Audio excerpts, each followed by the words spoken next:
Halo Unifarmer semua, bertemu lagi di UC Podcast bersama saya Prima yang selalu menemani Unifarmer semua. Dan sebelum saya memulai perbincangan pada episode kali ini, seperti biasa saya tidak akan bosan-bosan mengingatkan Unifarmer semua untuk selalu menyaksikan UC Podcast di channel YouTube Unifarm College dan juga platform audio Spotify dengan cara ketik Unifarm College Podcast. Nah, di episode kali ini saya akan sedikit berbeda karena pembahasannya agak santai tetapi pastinya akan memberikan inspirasi dan juga wawasan baru untuk Unifarmer semua, yaitu mengenai traveling. Nah, kira-kira traveling seperti apa yang akan saya bahas? Tentunya saya tidak akan sendirian membahas masalah ini atau topik ini. Saya akan ditemani oleh seorang narasumber yang pastinya menginspirasi Unifarmer semua, dan ini kriteria orangnya humble dan juga muda gitu ya. Kita tepuk tangan untuk Pak Budi Utomo. Tepuk tangan Pak Budi. Oke, makasih banyak Pak Budi telah hadir di Unifarm College Podcast. Iya, Pak Budi, sama-sama. sebelum kita mulai perbincangan pada episode kali ini, boleh dong Pak perkenalkan diri ke Unifarmer semua biar makin deket nih. Silakan Pak. Oke, thank you Pak Prima. Iya, perkenalkan saya nama Budi Utomo. Saya biasa dipanggil Pak Budi. Ya, saya di Unifarm sebagai Head of Finance Operation.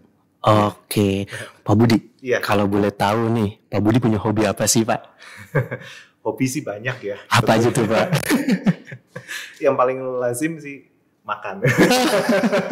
Iya, tapi mungkin orang-orang mengenal saya gitu ya, bahwa saya suka traveling sih. Oke, gitu. pas banget berarti saya undang ya Pak. Iya. Travelingnya kayak gimana sih Pak Budi nih? Iya, saya traveling yang penting sesuai dengan budget. Oke. Gitu ya. Itu yang pasti gitu, karena traveling tanpa ada budget itu bahaya sekali. Gitu. Susah lah, nggak bisa. Bisa pergi nanti nggak bisa pulang. Pak, Iya. kalau saya dengar-dengar Pak Budi ini melakukan travelingnya ternyata kalau saya dari Badan Intelijen nih Pak, Iya. Pak Budi bukan hanya mengeksplor Indonesia gitu, tapi lebih sering ke luar negeri Pak. Betul nggak sih Pak? Iya, jadi memang betul Pak. Mm-mm. Jadi saya lebih banyak eksplor ke luar negeri daripada di dalam Indonesia, negeri. Iya. oke. Meskipun kalau mau boleh jujur Mm-mm. gitu ya, bahwa sebetulnya di Indonesia itu nggak kalah Iya. bagus ya, secara pemandangan alamnya, secara spot-spot wisatanya Oke. gitu ya. Cuman memang kenapa saya lebih ke luar negeri, karena di Indonesia ini wisatanya itu masih banyak hal-hal yang kita lebih susah untuk menjangkau justru. Oke. Gitu. Iya. Jadi kalau saya mau bicara traveling itu kan kita harus pertimbangkan juga tadi yang pertama saya sebut tuh budget. Budget. Ya. Oke.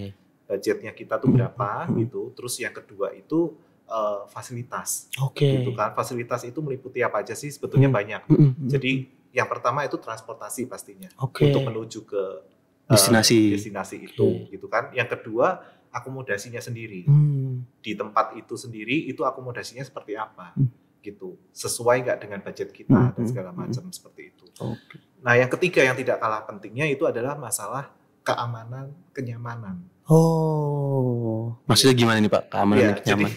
keamanan dan kenyamanan ini penting sekali ya, karena kita sebagai pendatang gitu ya, atau turis gitu ya, itu kita kan berharap kita bisa mengeksplor di satu daerah atau destinasi tersebut itu dengan penuh sukacita gitu ya, dengan excited gitu, excitement yang memang kita udah berharap banyak dari sebelum keberangkatan gitu kan.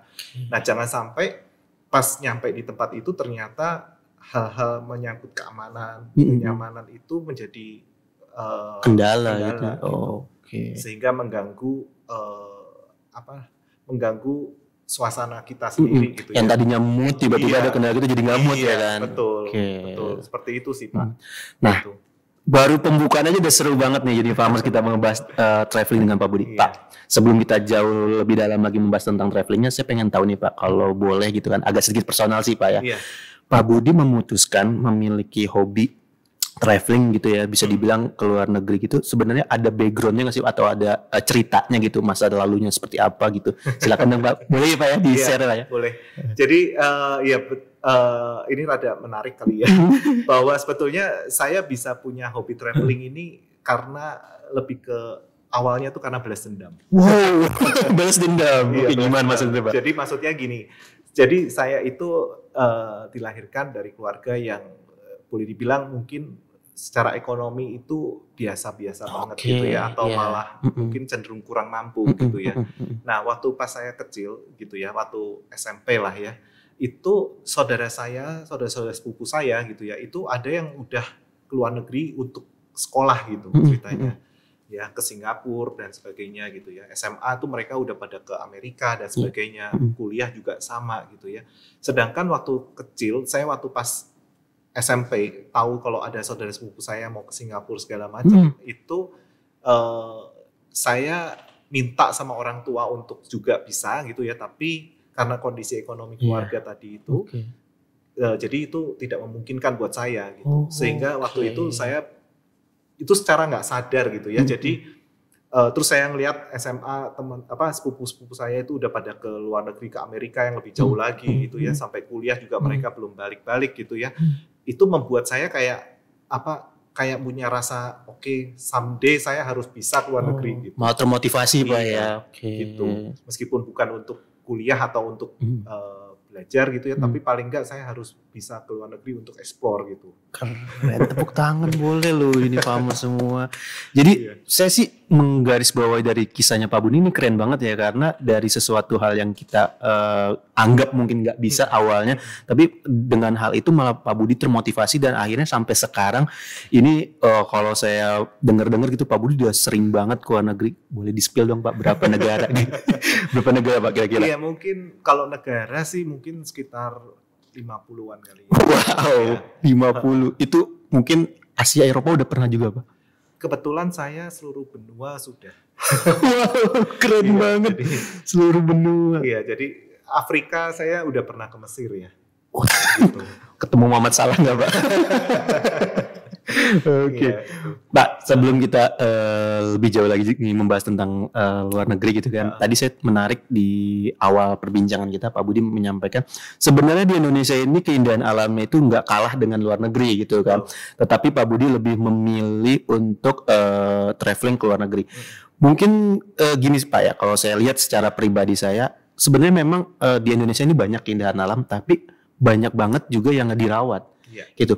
Nah sebenarnya kan Indonesia ini terkenal dengan keindahan alamnya Pak. Tapi kenapa sih Pak ada sesuatu hal yang lebih mendasar lagi nggak sih Pak yang Pak Budi akhirnya memutuskan kayaknya Indonesia nggak perlu saya terlalu explore tapi saya pengennya ke luar negeri gitu Pak. Boleh dong di?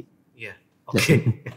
Ya jadi gini ya. Ini mungkin juga semoga aja podcast ini nanti didengar sama pemerintah. Amin. Terkait yang memang punya keterkaitan terhadap kemajuan pariwisata di Indonesia terutama ya. Jadi sebetulnya gini, di Indonesia ini betul kata Pak Prima ya, bahwa kita itu banyak banget spot yang sebetulnya lebih menarik bahkan gitu ya, lebih cantik dibanding kalau kita ke luar negeri gitu ya.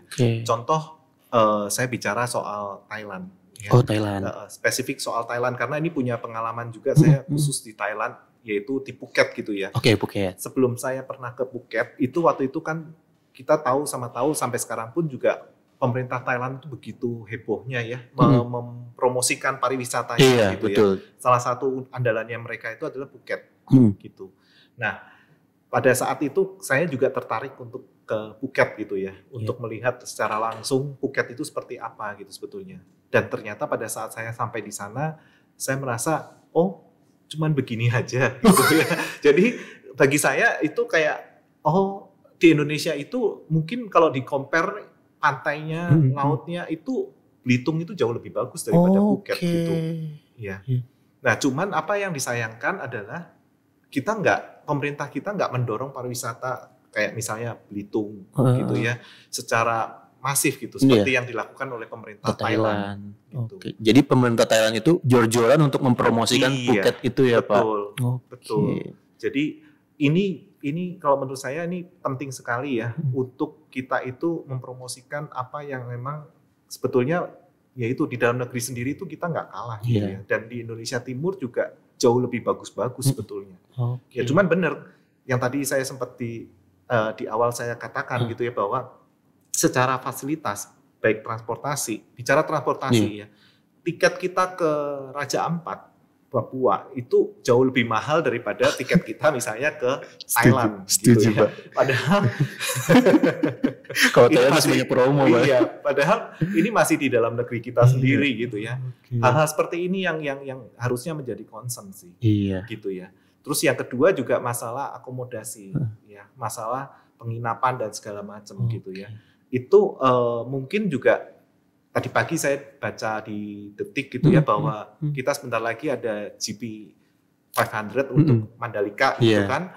Nah itu juga dibilang katanya secara potensi alamnya bagus segala macam, ya cantik, tapi kenyataannya hotelnya nggak bertambah gitu. Ya, hotelnya ya segitu-segitu aja gitu. Jadi ini juga menjadi kendala juga sih bagi kita yang mau traveling ke dalam negeri gitu ya. Gitu. Karena kalau kita ke luar negeri itu semua udah ada fasilitasnya semua dan kita bisa milih sesuai dengan yang tadi saya di awal berbicara, budget kita mau berapa? Kita mau nginep di hotel bintang 5 ada, bintang 4 ada, bintang 3 ada gitu kan. Mau nginep di hostel gitu ya. Itu juga ada gitu kan. Dan rata-rata memang di-provide oleh pemerintah negara itu dengan lebih maksimal ya gitu. Oke, jadi dari pembahasan Pak Budi ini saya dapat poinnya adalah kita ini misalnya mempromosikan supaya orang banyak datang ke destinasi, tapi kitanya belum siap kayak nampung ya, jadi orang juga malas gitu Pak ya. Betul. Tapi kalau di luar negeri itu mereka menyuruh ayo datang ke negara kita, tapi mereka udah siap nih kayak akomodasi dan transportasinya. Betul. Oke Pak, saya jadi tertarik lagi gini Pak. Pak Budi kan tadi sempat bilang hampir kurang lebih 50 negara gitu yang Pak Budi pernah kunjungin.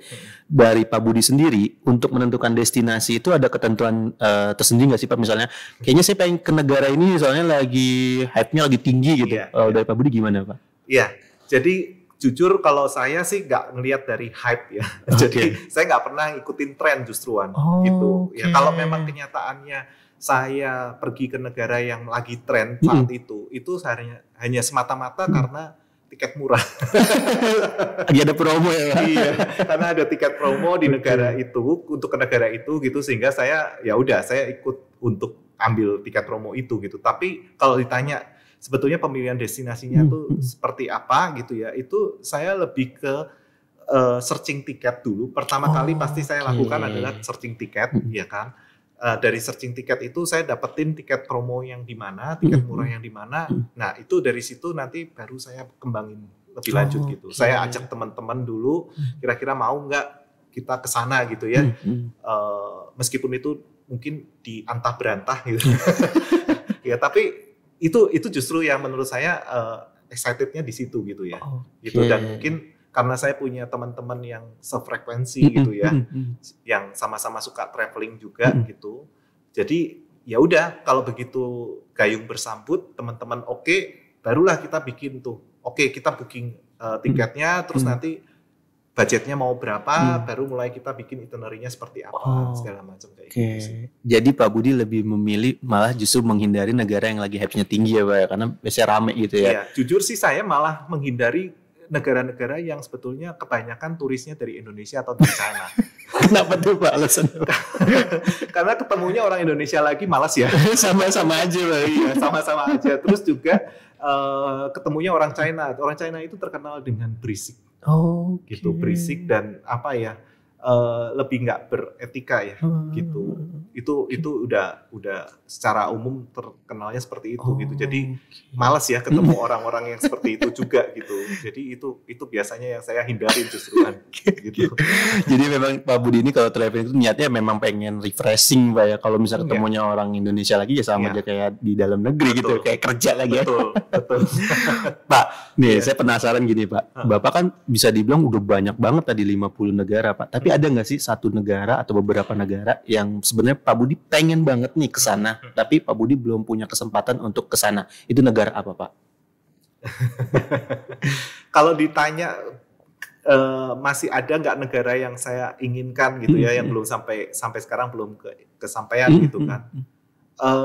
Mungkin juga beberapa sih ya, bukan cuma satu gitu. Tapi yang terutama mungkin ya karena saya kebetulan saya agamanya Katolik ya, jadi saya tuh kepengen banget itu dari dulu ya, yang sampai sekarang belum kesampaian itu saya kepengen banget ke Lourdes. Oh, Ke Lourdes. Gua Maria Lourdes gitu Oke. ya. Itu saya sempat tahun 2020. Oke. Jadi saya 2019, saya biasa kalau traveling itu biasanya arrangement-nya tuh setahun paling enggak sebelum Rencana setahun. hari hanya gitu ya. Itu zaman sebelum pandemi ya. Oke. Gitu. Jadi sebelum pandemi itu saya biasanya arrangement-nya tuh kurang lebih 1 tahun sampai setengah tahun itu saya udah menentukan saya mau kemana gitu ya, based on dari tiket murah itu tadi gitu. Nah kebetulan tahun 2020 itu saya rencananya memang mau ke Lourdes gitu, karena memang itu yang saya belum kunjungin gitu, dan saya pengen banget untuk kunjungin Lourdes gitu ya. Lourdes itu di Prancis bagian selatan, gitu ya, dekat perbatasan antara Prancis dengan Spanyol gitu. Nah Lourdes ini tahun 2020 rencananya saya mau kunjungin pas di Lebaran atau di pertengahan tahun 2020. Karena libur panjang. Ada libur panjang Lebaran. Biasanya saya memang kalau libur panjang itu pasti saya manfaatkan untuk traveling gitu. Nah, awal tahun 2020 ternyata kita pandemi. Sehingga akhirnya ya batal ya gitu. Aduh. Batal, padahal itu semua sudah di-prepare semua, hotel, tiket dan segala macamnya itu udah selesai semua sih gitu. Cuman ya untungnya waktu itu karena pandemi jadi semua bisa di-refund. Gitu 100% juga gitu ya. Karena sayang banget Pak ya, udah siap-siap semua tiba-tiba pandemi, kalau nggak refund lumayan tuh. Jadi ya sampai sekarang saya masih belum berkesempatan lagi untuk ke Lourdes. Aduh. Kita doakan Unifamers supaya Pak Budi bisa mencapai harapannya ke Lourdes. Pak, kalau kesampean ke sana ingat-ingat saya Pak ya. Kali aja ada bingkisan dari Pak Budi. Pak, saya ada sedikit lagi nih sesuatu hal yang ingin saya tanyakan ke Pak Budi. Tadi kan saya menanyakan terkait tempat atau negara yang belum Pak Budi kesampaian, tapi Pak Budi ingin sekali ke sana. Nah, sekarang gini Pak, kan Pak Budi ini sudah banyak ke negara-negara seperti tadi Asia, Eropa. Ada nggak sih Pak pengalaman yang menyenangkan ataupun pengalaman yang tidak menyenangkan? Boleh dong di-share yang menyenangkannya apa dan tidak menyenangkannya apa? Banyak sih. Hampir setiap kali traveling pasti ada pengalaman itu gitu ya. Jadi ini mungkin yang paling melekat, bukan paling melekat, paling barusan saya alamin adalah kebetulan ini pengalaman yang tidak menyenangkan ya. Oh, yang tidak menyenangkan dulu ya. Iya. Karena ini yang paling belakangan nih saya alamin, yaitu waktu Lebaran kemarin, ya Lebaran tahun 2023 ini di April kemarin, itu saya kebetulan kesempatan untuk traveling ke Spanyol sama ke Portugal. Mantap. Ya, jadi saya kebetulan ada kesempatan untuk traveling ke Spanyol maupun ke Portugal gitu ya. Nah, di saat ini terjadinya malah di awal-awal saya traveling pertama ke Barcelona dulu ya di Spanyol gitu, sebelum saya explore yang lain gitu. Dan itu kalau nggak salah di hari kedua atau hari ketiga ya, itu saya kecopetan. Wow, kecopetan di negara orang gimana nih Pak nih? Dan kecopetannya ini adalah pada saat saya ada di depan kasir Zara, toko Zara. Di depan kasir bisa kecopetan? Di depan kasir, gitu, di depan kasir. Jadi pada saat itu mungkin saya sharing sedikit ya. Jadi waktu itu saya sudah bayar, saya ada belanja beberapa baju ya di toko Zara itu. Terus saya bayar pakai credit card gitu ya. Nah, sudah digesek, terus saya terima card itu balik dan saya masukin ke dompet saya masukin ke tas saya gitu ya. Nah, terus saya sengaja memang ini kebiasaan saya karena kebetulan saya orang finance juga. Jadi saya pasti nunggu struk belanja gitu. Ya, jadi saya selalu nunggu struk belanja gitu. Nah, sembari saya nunggu struk belanja, ya udah saya masih tetap di posisi depan kasir itu. Pada saat struk belanja itu diberikan ke saya, terus biasanya saya akan taruh struk belanja itu di dompet yang bersamaan dengan kartu tadi gitu ya. Tapi ternyata pada saat saya cari kartu itu sudah tidak ada. Berarti itu hitungannya per detik cepet ya? Menit lah. Ya, karena itu memang cukup mereka ngeprint struk belanja itu memang cukup lama gitu. Hitungannya menit gitu. Tapi itu membuat saya juga shock sih gitu, bahwa secepat itu dan nggak berasa sama sekali gitu. Jadi itu dompet saya itu benar-benar hilang. Sampai sekarang pun udah nggak bisa ditemuin lagi Pak? Maksudnya nggak Bapak ngelakuin upaya lapor ke pihak yang berwajib nggak juga? Nggak. Jadi waktu itu yang jadi gini, ini tips ya buat teman-teman juga kalau Unifarmer kalau mau traveling gitu ya. Kebetulan saya itu kalau traveling saya selalu membawa beberapa dompet. Gitu. Saya bagi memang sengaja. Jadi saya nggak mau dalam satu dompet gitu. Karena resikonya itu tadi kalau saya sampai kecopetan atau kita sampai ada masalah yang tidak kita inginkan, itu paling nggak kita masih punya backupan gitu. Jadi memang kalau saya traveling ini rada bocor nih. Jadi saya selalu bagi tiga tempat paling nggak untuk taruh duit gitu ya, dan kartu gitu ya, hal-hal yang memang berharga gitu ya. Itu biasa saya bagi 3 tempat gitu. Jadi yang pertama itu biasanya saya taruh itu di dompet kecil itu untuk yang pengeluaran sehari-hari. Sistemnya itu pokoknya setiap malam kalau sebelum tidur saya cek itu dompet kecil itu sisa berapa, nanti saya masukin lagi. Jadi misalnya sehari itu saya cuman kasih budget sehari itu $100 gitu ya. Ya udah pokoknya sehari itu $100 gitu. Jadi itu yang saya ada di dompet kecil itu gitu. Sementara ada dompet gede dan biasa saya pakai satu amplop lagi khusus itu untuk buat cadangan duit gitu ya. Gitu. Nah, yang hilang itu kemarin itu adalah di dompet kecil saya yang memang saya selalu untuk transaksi buat harian itu saya keluarin untuk transaksi harian itu gitu. Dan kebetulan memang karena itu buat transaksi harian, jadi itu seluruh kartu kredit saya ada di situ, gitu. Seluruh kartu kredit saya ada di situ, sehingga pada saat itu hilang, kartu kredit saya juga hilang semua, gitu. Nah, yang saya kepikiran waktu itu, kalau secara duit tunai mungkin nggak seberapa lah ya, gitu ya. Tapi kalau secara kartu kredit kan bahaya ya, karena apalagi kalau kita di Eropa itu kita nggak perlu pakai PIN. Ya, jadi itu bisa langsung tap gitu tuh udah langsung transaksi gitu. Makanya begitu saya tahu, untungnya saya sadar langsung kalau itu hilang gitu ya. Jadi pada saat saya langsung sadar, saya langsung masuk ke aplikasi, diblokir gitu. Dan kebetulan memang sekarang ini zaman udah canggih ya. Jadi apps untuk kalau saya kartu kredit kayak BCA gitu, itu kita bisa blokir lewat mobile BCA. Gitu. Kalau misalnya Citibank itu kita juga bisa blokir lewat apps-nya Citibank gitu. Luar biasa. Itu. Jadi itu paling nggak langsung kita blokir. Jadi paling nggak kita udah tenang duluan ya bahwa paling nggak kita nggak akan kejebolan dulu gitu. Itu tuh Unifarmers, kita dapat tips dari Pak Budi ya kalau kita traveling. Jadi ini sebenarnya bisa bermanfaat juga maupun di luar negeri ataupun dalam negeri ya. Kita jangan sampai segala sesuatu hal yang penting itu dalam satu tempat. Karena kalau udah hilang ya udah kita merana nanti apalagi di negara orang. Terusnya juga tadi tuh saya juga baru tahu Pak, ternyata kalau di luar negeri itu kredit card nggak perlu pakai PIN. Pak Budi, tadi kan pengalaman yang agak-agak sedikit menyedihkan gitu ya. Boleh dong Pak sekarang di-share yang happy-happy-nya pengalaman Pak Budi di negara apa gitu, silakan Pak. Gini, banyak sih ya hampir.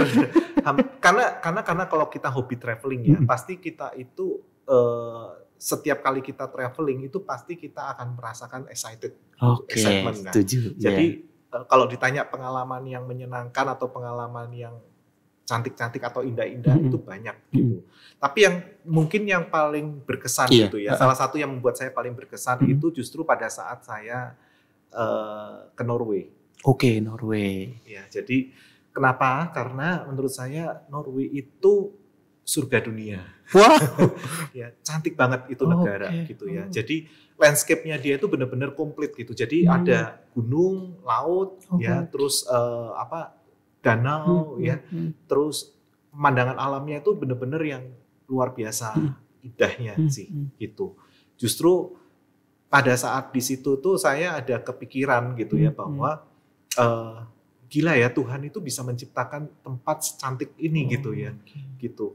Itu kita nggak perlu pakai filter ya, pakai kamera apapun gitu ya, mau pakai handphone yang jadul pun juga pasti asal jepret pun juga pasti hasilnya oke. Gitu, karena memang begitu cantiknya itu negara gitu. Wow. Ya, saya jadi penasaran nih pengen ke Norway. Semoga saya bisa kesempatan ke Norway ya. Amin. Pak Budi, Pak Budi kan sudah tadi ke Norway, ke Portugal, ke Spanyol. Nah, kalau bagi orang turis-turis luar negeri gitu kan ke Indonesia, menyebutnya adalah orang Indonesia ramah-ramah nih. Nah, sekarang kebalikannya nih, Pak Budi kan yang ke negara-negara luar negeri punya pengalaman nggak sih Pak? Kayak ternyata di negara ini lebih ramah dari Indonesia, ternyata di negara ini ternyata lebih cuek. Nah, itu ada nggak Pak pengalaman itu? Iya, jadi gini teman-teman Unifarmer ya. Jadi memang betul karakter dari masing-masing masyarakat di negara-negara itu beda-beda ya. Gitu. Jadi ada yang kalau saya bilang rata-rata di negara Asia Tenggara itu hampir mirip lah. Ya, jadi hampir mirip 11-12 dengan Indonesia lah kalau untuk Asia Tenggara gitu ya. Nah, kalau kita bicara Jepang itu sopan.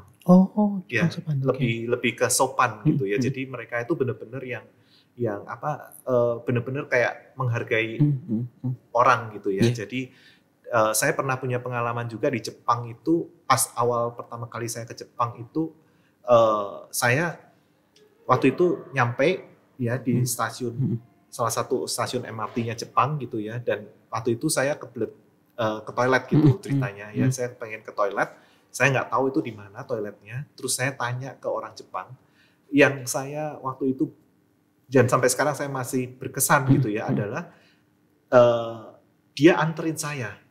Gitu dengan keterbatasan komunikasi ya, karena rata-rata orang Jepang nggak bisa bahasa Inggris gitu, dia cuma bisa pakai bahasa Jepangnya sendiri gitu, sementara saya juga nggak bisa bahasa Jepang gitu.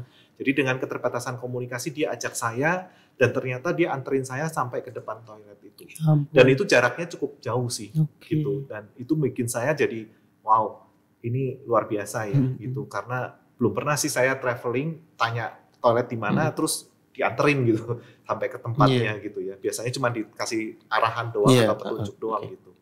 Itu Jepang. Nah, kalau yang mungkin berkesan juga itu Rusia. Wah, Rusia gitu. Kenapa Karena nih, Pak? Waktu saya ke Rusia itu orang-orangnya tuh ternyata memang keras-keras gitu ya. Mereka badannya lebih secara physically memang mereka lebih tinggi ya, lebih besar gitu ya, maupun baik itu cowok maupun ceweknya gitu ya. Tapi secara karakter mereka juga keras gitu. Keras dalam artian jadi kalau misalnya kita biasa ya kalau kita lagi traveling gitu kan, apalagi kalau di tempat yang cukup padat gitu ya, mungkin kan kita bisa aja bersenggolan gitu ya secara tidak sengaja. Dan kalau seperti itu kan biasanya kita I'm sorry gitu kan, atau excuse me gitu ya, atau apapun itu. Nah, itu juga kita lakukan atau saya lakukan waktu itu, tapi biasanya kalau kita bicara seperti itu kan respon orang itu oh it's okay gitu kan, atau senyum paling enggak gitu ya. Kalau ketemu sama orang Rusia itu biasanya cuman di gini doang. Naikin alis gitu. Naikin alis. Dongakin kepala gitu dan tanpa senyum sama sekali gitu ya. Jadi bukan karena mereka sombong atau gimana. Kalau menurut saya itu lebih karena mereka memang hidup di negara yang iklimnya itu keras gitu ya. Iklimnya itu ekstrim. Jadi kalau dingin sekali, kalau lagi panas, saya nggak tahu, saya belum pernah ke negara Rusia dalam kondisi summer ya. Tapi tebakan saya juga mungkin kalau panas dia panas sekali sih. Gitu. Itu. Wow, ternyata kalau saya pernah lihat kan di artikel-artikel, padahal Rusia itu adalah negara dengan wanita tercantik gitu. Tapi karakternya serem sekali. Saya jadi tidak mau ke Rusia namanya. Saya ke Norwegia saja.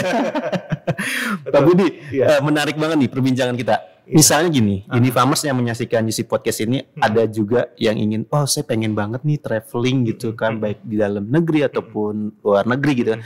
Dari Pak Budi nih yang sering melakukan traveling, ada nggak sih Pak tips-tips buat traveler pemula gitu Pak? Boleh dong di-sharing? Iya. Jadi kalau untuk traveler pemula ya kita sebutnya ya, kalau untuk pemula itu mungkin explore dulu yang deket-deket dulu deh. Gitu ya. Jadi paling enggak negara-negara tetangga kita gitu, supaya kita paling enggak wawasan kita tuh kebuka dulu gitu, bahwa luar negeri itu meskipun kita tetangga ya, tapi tetap ada bedanya gitu.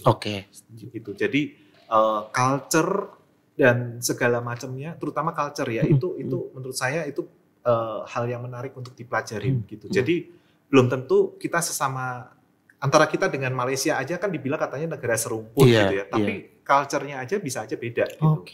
Jadi itu mungkin yang untuk pemula itu paling enggak menyesuaikan diri dulu gitu ya, sebelum ke yang lebih jauh lagi gitu ya. Nah dari situ mungkin bisa dimulai gitu, dari Singapura, Malaysia, Thailand, Vietnam, seperti itu dulu gitu ya. Nah kalau bicara soal preparation-nya, itu yang tadi saya dari awal sebut, itu kita harus tentuin dulu budgetnya. Gitu ya. Jadi budget itu penting karena kita harus tahu duit kita tuh ada berapa. Gitu. Jangan sampai yang tadi saya bilang kasarannya, kita bisa berangkat tapi nanti nggak bisa pulang. Bahaya itu. Iya, karena saya pernah ngalamin ya, meskipun ini bukan bicara soal budget, tapi saya pernah ngalamin hal yang cukup nggak mengenakan gitu ya pada saat saya ke Taiwan kebetulan gitu. Di situ saya naik budget airlines yaitu Cebu Pacific, pesawatnya budget dari Filipina gitu ya. Dimana pada saat itu saya mau pulang nih kejadiannya. Jadi waktu mau pulang dari Taiwan, dari Taipei ke Jakarta, itu saya harus transit ke Manila gitu, karena Filipina itu pesawatnya pesawat Filipina gitu ya. Nah pada saat itu saya nggak bisa pulang. Kenapa tuh Pak? Jadi saya ketahan di airport karena di Manila itu terjadi badai. Gitu, sehingga waktu itu banjir. Termasuk airportnya Manila juga itu banjir parah, sehingga pesawat itu nggak berani mendarat. Gitu ya. Sehingga semua penerbangan ke Manila itu di cancel. Nah, yang jadi masalah adalah waktu itu saya sama teman-teman sudah tinggal mau pulang kan ceritanya. Jadi duitnya itu udah dihabis-habisin dulu.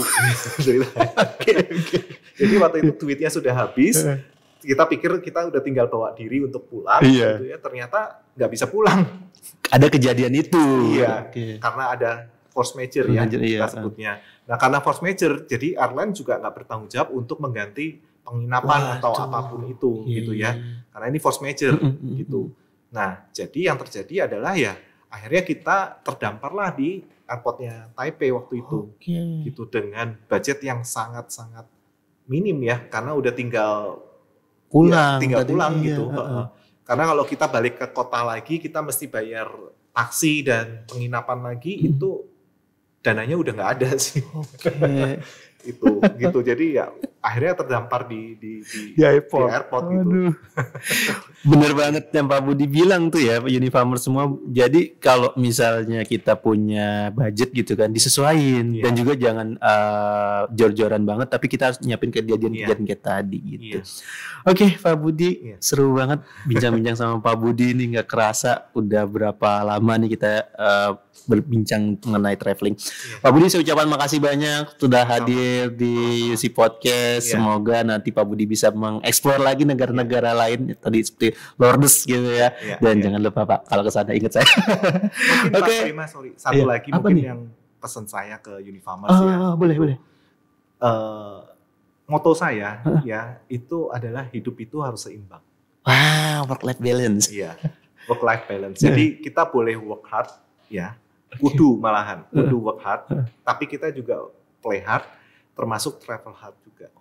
Tepuk tangan, keren closing statement dari Pak Budi. Mantap Pak. Saya sangat setuju dengan closing statement Pak Budi. Kita boleh bekerja keras, tapi jangan lupa untuk memberikan apresiasi pada kerja keras kita, Pak. Oke, Pak Budi. Makasih banyak Pak telah hadir. Baik, ini Unifamers semua, jangan lupa selalu saksikan UC Podcast ya, di mana nanti kita akan selalu membahas mengenai topik-topik yang menginspirasi dan juga pasti menambah wawasan Unifamers semua. Saya pamit undur diri dan jangan lupa saksikan terus UC Podcast di channel YouTube Unifam College dan juga di platform audio Spotify yaitu Unifam College Podcast. Oke, kita ketemu lagi di episode selanjutnya. Dadah. Ya.